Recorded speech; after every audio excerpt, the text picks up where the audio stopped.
Hi everyone and welcome to B2B NAV, and in this week's episode we're going to be focusing on a topic we've touched on across various other episodes but maybe not focused on in detail, and that is alignment, specifically alignment of the sales and marketing functions in a business. Obviously we see a lot with our clients from the marketing side of the field, but we're increasingly working more and more with sales teams and working across the marketing and sales mix. But we're conscious it's still an issue that in reality is quite challenging for a lot of businesses to overcome. So, Ollie, you've done lots of research, you told me before we kicked off here. I made that claim. You did. Also worth signposting the knowledge, www.b2bknowledge.com features a fantastic issue on this with 4 supplementary blogs as well. So feel free to check that out on the topic to look at it in more detail.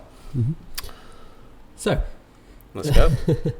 I think it's one of the things that has been a trending topic. Yep. I don't know for how many years, but as many as I can remember being in marketing, Mm-hmm. I feel like it's been discussed quite heavily for at least 10 years or so. Yeah, I feel like the label came up maybe 2019-ish in terms of that people starting to reference it as a trend more and more and more. But the actual issue's been around. Yeah, as long as time is up, pretty much. Yeah.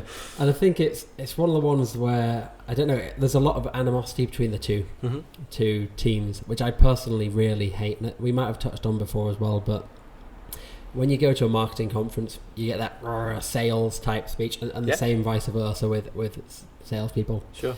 Not enjoying what marketing send their way, that sort of thing. Yeah. And it just drives me nuts, really, because it's really just playing into stereotypes, which, while sometimes true, it's really not constructive to solving the problem. Yeah. And I think that's where we really should be thinking about this, is what's the core of the problem. And I think a lot of it for me is around misaligned objectives. Yeah, okay. And really, I can only speak from my experience for the companies that I've worked in and for the clients that we work with. And I think that in a lot of cases, not all cases, but a lot of cases, we don't really see marketers and sales really aligning what they're trying to do that much. And I'm not sure they often see that they're actually working towards the same goal and even working within the same process. Yeah. It's just to throw in a rubbish analogy. I was kind of thinking about it as like a sports team. Mm-hmm. If marketing, let's say defense in football, and sales are more like the attack, trying to score the goals, they're on the same team and trying to work to the same thing, except I think it's even closer than that, which is I think marketing is more like midfielders, trying to push things forward to the sales team to score. But I don't know, what do you think? But when it comes to the objectives though and so on, I think you can go a step even further back, not that we need to, but in the sense of obviously you'll have the business objectives that are set, so that could be growth or growth in market share or revenue targets or profitability targets or whatever it may be, but at the corporate level. They then typically filter down to marketing objectives, which are, let's just say, typically looser, I think.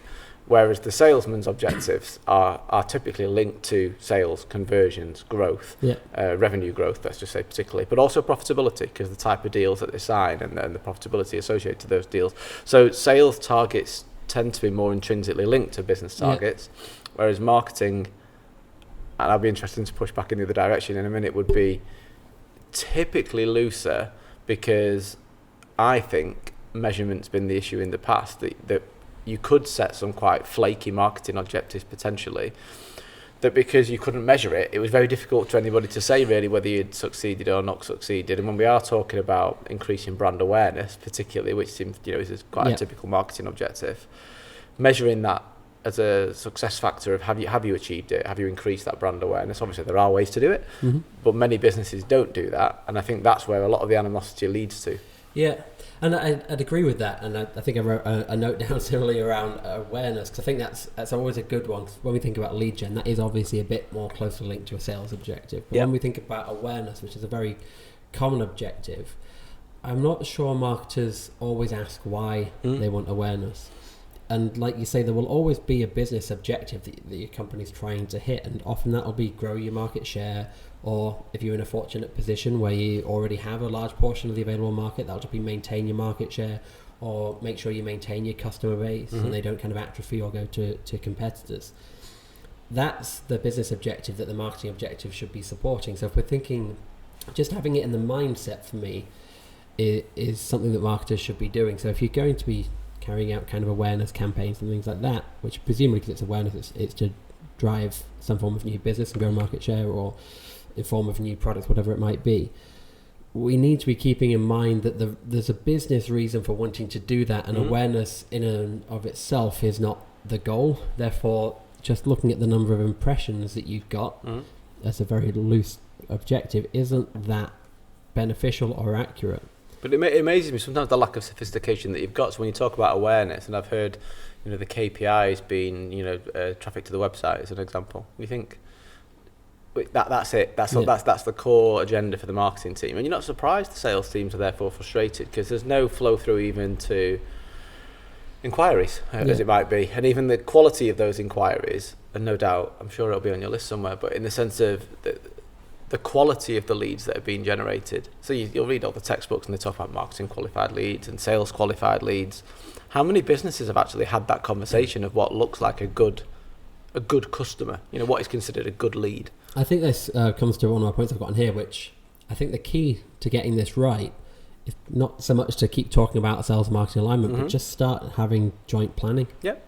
And actually getting sales and marketing at various points to sit down with each other. The sales planning sessions and sales, let's say, kickoff of things like that going on. Get marketing involved and properly involved, not just sitting in the back, but be understanding what the sales objectives are for that year, understanding what the sales approach is, and thinking about how can marketing help to support that approach. Because at the end of the day, that's what it's there to do. It's there to help in many cases. Do you think the resistance is there partially due to the old school salesman? And by that I'm picturing a sales conference we helped a client with.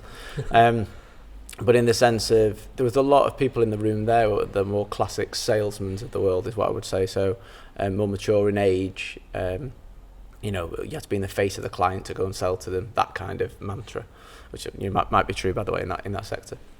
But marketing, quite often in those arenas, when you do get them together, typically has more of a lower value reputation.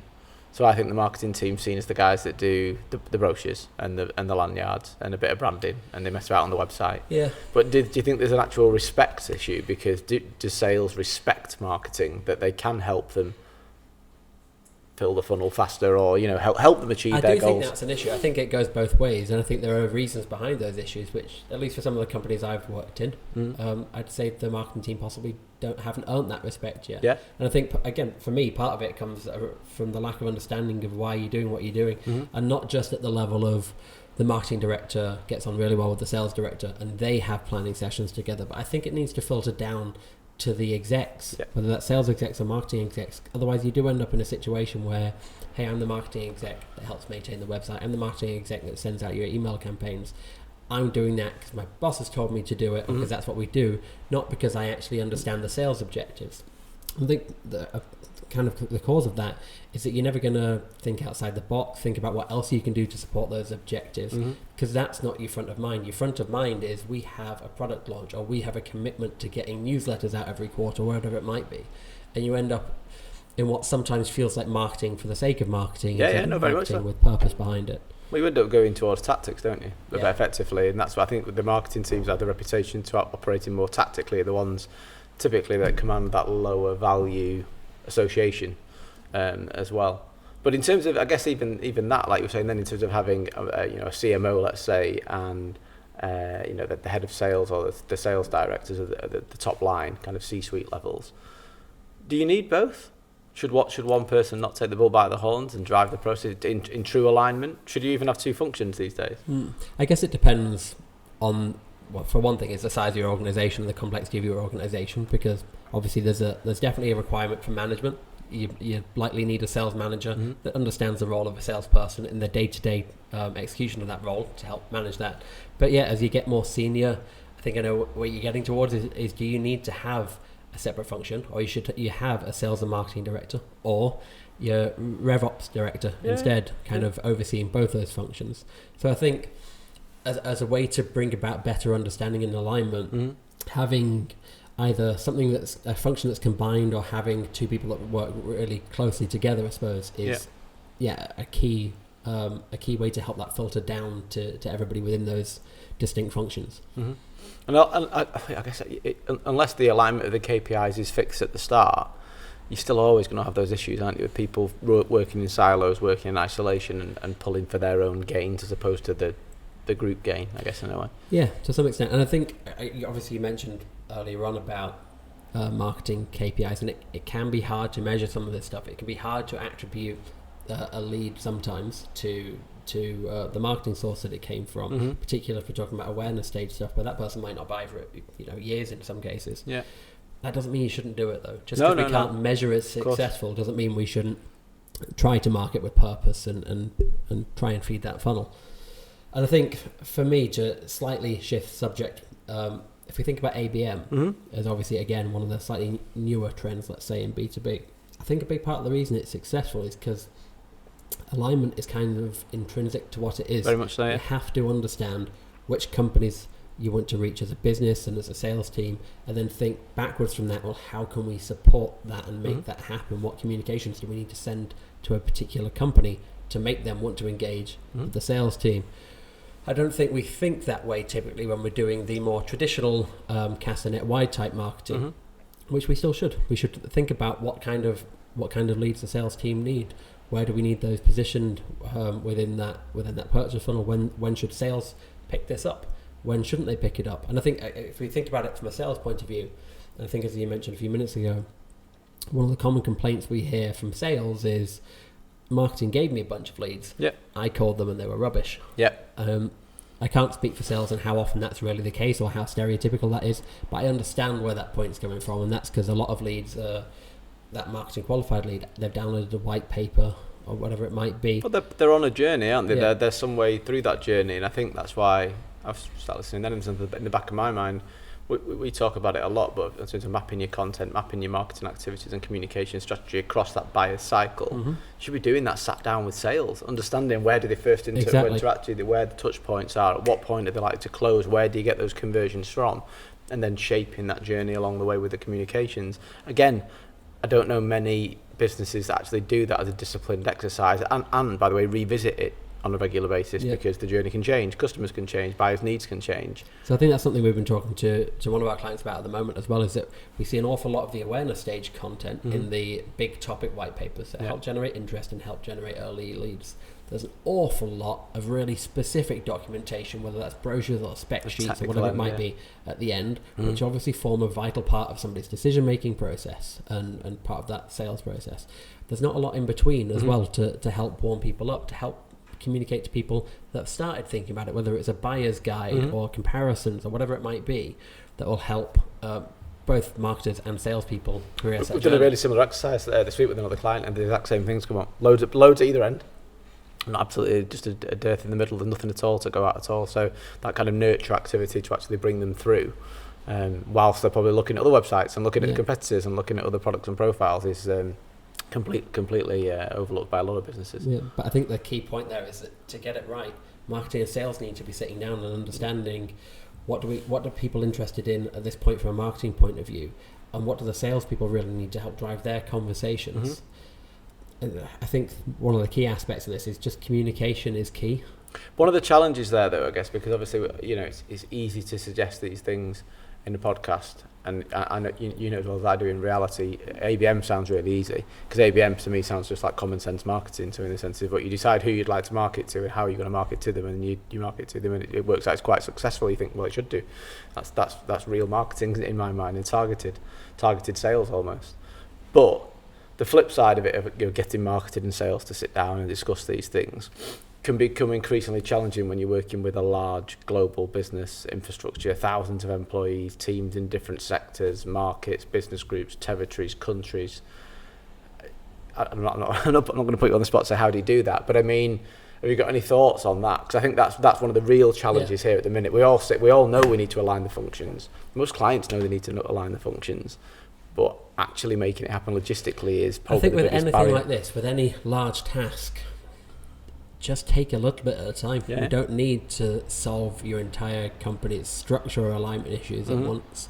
Start with a particular regional team, a particular division, a particular product launch or whatever it might be, or a campaign that you want to work on, and just align on that individually. Because if you're going to be generating, let's say, leads from a marketing campaign, you want sales to be bought into that. You want them to understand when they should be expecting leads, what we're hoping to get from it, how they should be following up on it based on the type of content you're giving them. If it's like that awareness level content, and you do want them to have like keep in touch level contact, make sure they know that, so that they can have that conversation of, did you find that helpful, as opposed to, do you want to buy something now?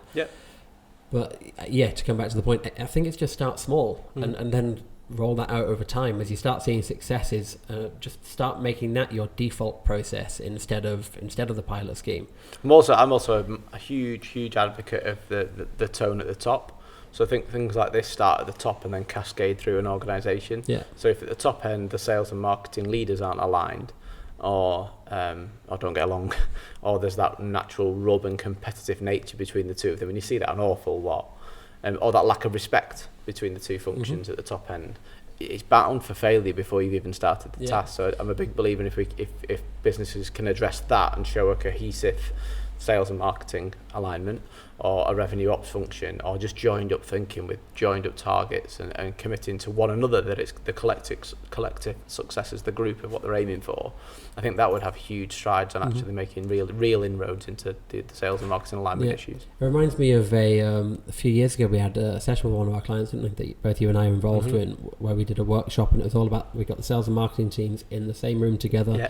And we got them talking to each other, and we got them challenging the way they approach things, what they're doing, both from a kind of an inbound sales perspective. I think we found that they weren't really understanding what the marketing was, or how they should be following up on things. And then there were things from a sales perspective that weren't being factored into the marketing. The sales guys had huge depths of customer knowledge and product knowledge that wasn't really being translated well back into marketing. And just by having that workshop, which I think was like, was it 2 half-day workshops I think we did? Something like that, about 2 days, I think we saw how beneficial that was in terms of just aligning their thinking. And it doesn't need to be, again, this huge thing. If you've got a larger organisation, start with a smaller subset and get those people bought in and on board, and then think about rolling it out from there. 100%. But I think for me, communications, planning and communication are the key things. Have those planning sessions beforehand, and make sure you're communicating as you go along what you're going to be doing, what you're sending out, what you're emailing out to people, so that salespeople aren't blindsided and they know what kind of follow-up is likely to be beneficial with any given contact. I think also linked to that, like at the tone at the top side of things, is hold each other accountable, because you hear it sometimes in your own business when you hear digital blame creative blame digital, creative blame account handlers, so on and so on. And I think it's human nature sometimes, the blame game. It's not my fault, it's somebody else's fault. I'm passing the buck and putting the onus on somebody else who's made that mistake, because everybody's frightened to death of holding their hands up because they think they'll get in trouble. And a lot of it again comes back to the culture of the organisation. I think that if you can remove that kind of blame culture, and also stamp it out when you see it potentially as well, because I think a lot of businesses allow it to happen within the ranks where people are arguably allowed to raise those barriers against one another, and nobody holds them accountable to either their words or their actions. And I think the more you can bed it into the organisation that it is one team, it's one mentality, it's one goal, it's one cohesive task that they're all trying to get towards. But then you go right back to the beginning, the KPIs have got to be aligned in terms of what they're targeting at the start of the year. And I think as marketers, we're always a little bit apprehensive of KPIs, because it's not something we're traditionally used to being held to. Again, from an awareness campaign or a lead gen campaign, I'm sure many of you are used to having a figure assigned to that. But in terms of, did any of those turn into leads, we're not used to that. It's scary. But I don't think they're used to having a monetary value put on it. Exactly. But it'd be better to start trying to understand that and realising you're failing than not look at it at all, which I think comes back to that quote of fail early, fail fast. Fail often, but fail forwards. To make sure that you're growing from each one, and understand that your first foray into anything isn't likely to be the perfect solution. Just understand how you can build on that. If you're not able to deliver the leads, or things don't convert as quickly as you'd expected, just hold your hand up, like you say, and think about how you can improve that for next time. Otherwise, you're never going to go anywhere. No, 100%. Okay, are we done? I believe we've covered all the points that I had noted. I think it's always a good topic to revisit, because I think it's one of those timeless topics, and until there is a seismic shift in in the way businesses approach sales and marketing, revenue generation, whatever we want to call it. I think it's always going to be around. And it's one of the ones where I don't know what your perspective is, but while it's been talked about a lot, I just still don't feel like I see a lot of clients doing it. And I'll hold my hand up there and say that we don't always see what's going on client side. So we're not involved in every single conversation, even from the clients that we are really active with the support on. But it doesn't feel like it's a conversation that's always happening. No, but I think that links back to the point we were saying earlier, in the sense of the apathy towards it, that everybody knows it's an issue. Nobody really knows how do you tackle it on the ground. Where do you even start? And I think that's the point. And I think that's where, going back to what I was saying earlier, in terms of looking at the tone at the top of the organisation and the kind of goal setting and so on, got to start there for me. Because if you don't, and there's also nothing to stop you if you are a large global business who's struggling with sales and marketing alignment, to look at it on a local level. There's nothing to say that sales and marketing can't be aligned on a local level, in a sector, in a business group, in a certain territory or country or whatever it may be. You don't have to wait for the big cascade and roll out. But it's not always easy to drive change, is it? And I think one of the things that can help you drive change is if you take your local team and you demonstrate success, then bring that to the either other regional teams or the global team, however your organisation is set up, and show them that it's working and help them institute that elsewhere. And if for whatever reason that's not working, at least you've still got that working for your local team. Yeah, sure. Okay, well, thanks very much, Ollie. That was Sales and Marketing Alignment, linked to the alignment issue of the knowledge, which is our online ungated content hub, helping our clients, prospects and contacts navigate the ever-evolving B2B marketing landscape. Thanks very much, and we'll see you next week. Cheers. Thank you.